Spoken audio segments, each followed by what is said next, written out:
Alright, so 8.2, we'll start with a vocab word that we should already know, electronegativity.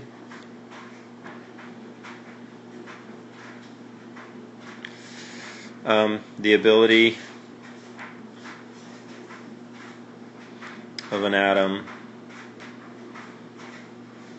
to pull electrons to itself.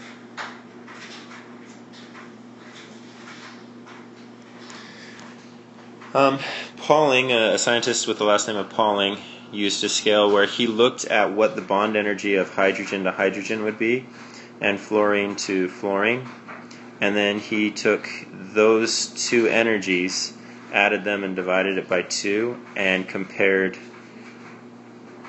and saw, okay, well, fluorine is going to have the more attraction, and so it would be more electronegative.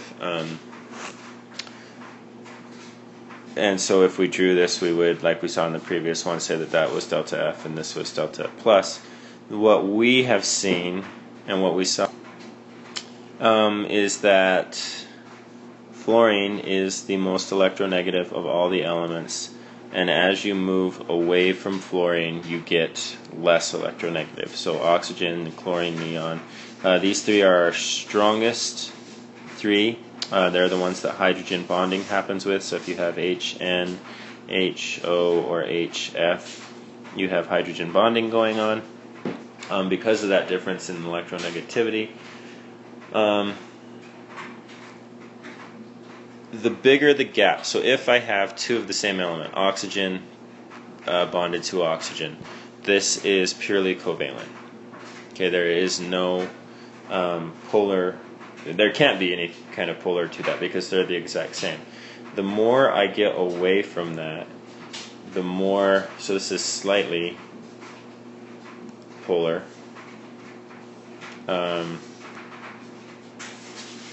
More so.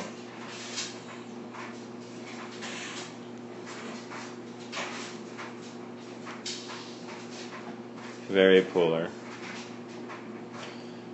If you got even farther than that, you would go to ionic. So the farther apart you are in terms of electronegativity, it determines what type of bond you have.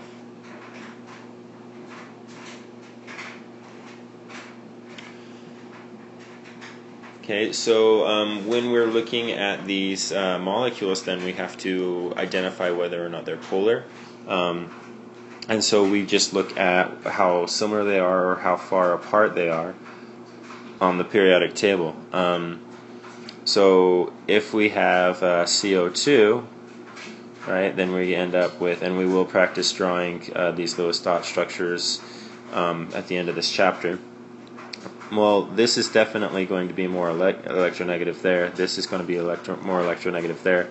So I have, this is called a dipole moment.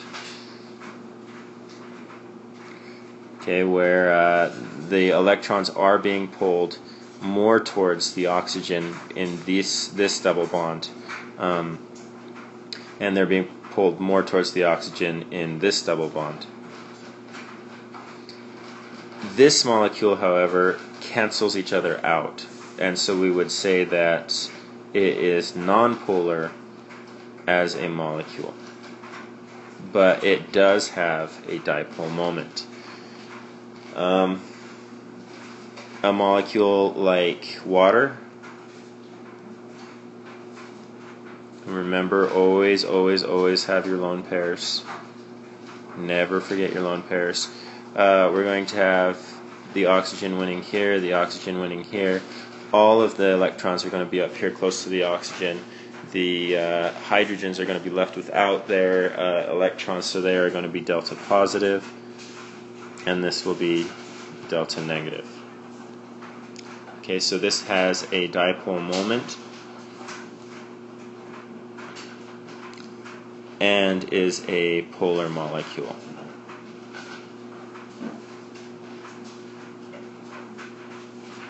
There we go.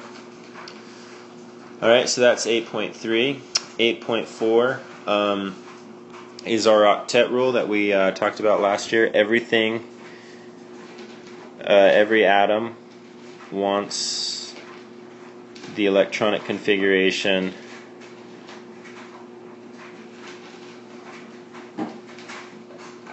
of a noble gas to fill up those shells.